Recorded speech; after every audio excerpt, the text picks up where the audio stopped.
X equal to அதை அப்படியே எக்ஸாக எடுத்துக்கோங்க. இது இப்படியே போயின்ட்டுருக்கு. அதை வந்து நம்ம எக்ஸ்ன்னு எடுத்திருக்கோம். அப்போது எக்ஸ் ஈக்குவல் டு இந்த ஹோல் இதுவும் எக்ஸு தான். நீங்கள் ஏன்னா அது இன்ஃபினிட்டி தொடர்ச்சி இல்லை, அதனால் அதுவும் நீங்கள் எடுத்துக்கலாம். 6 + எக்ஸ்ன்னு எடுத்துருக்குறோம். இப்போ ரெண்டுத்தையும் நாம் வந்து ஸ்கொயர் பண்ணுவோம். X square equal to 6 + x இப்படி ஸ்கொயர் பண்ணியாச்சு. அப்போ எக்ஸ் ஸ்கொயர் ஈக்குவல் டு இந்த ஸ்கொயர் எடுத்ததுனால இந்த இது அப்படியே போயிடும், இந்த ரூட் போயிடும். அதனால் இங்கே வெறும் 6 + எக்ஸுன்றது தான் இருக்குது. ஸோ இப்போ எக்ஸ் ஸ்கொயரை இந்த பக்கம் வச்சுக்கிட்டு இந்த மைனஸ் எக்ஸு இது இங்கேருந்து இங்கே வந்துச்சுன்னா மைனஸ் எக்ஸ் ஆச்சு. இந்த 6ம் வந்துச்சுன்னா -6 = 0. இது வந்து ஒரு ஈக்குவேஷன். இப்போ இது வந்து இங்கே வர பாயிண்ட் வந்து ப்ராடக்ட், அதாவது பெருக்கலோட இது. இங்கே இருக்கிறதையும் பெருக்கணும். இப்போ இங்கே என்ன இருக்குது? -6. இங்கே இருக்குது 1.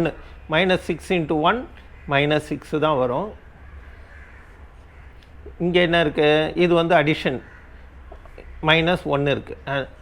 இப்போது இந்த மாதிரி வந்து டேலி ஆகணும். இப்போ இது ரெண்டுத்தையும் பெருக்குனா -6 வரணும். இது ரெண்டுத்தையும் கூட்டினாலும் கழிச்சாலும் -1ன்றது ஆன்சராக நமக்கு வரணும். இப்போது -3 + 2 இது பண்ணிங்கன்னா வரும்.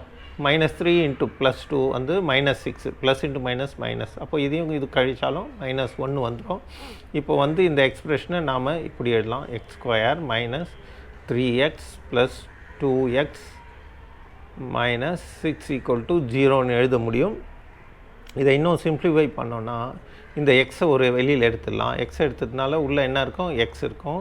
இந்த இதில் -3 இருக்கும். அதே போல் இந்த இடத்துல 2வை வெளியில் எடுத்துடலாம். எடுத்துட்டிங்கன்னா x - 3 இருக்கும் = 0. இப்போது x - 3ன்றது ஒரு ஃபேக்டரு, ஒரு காரணி.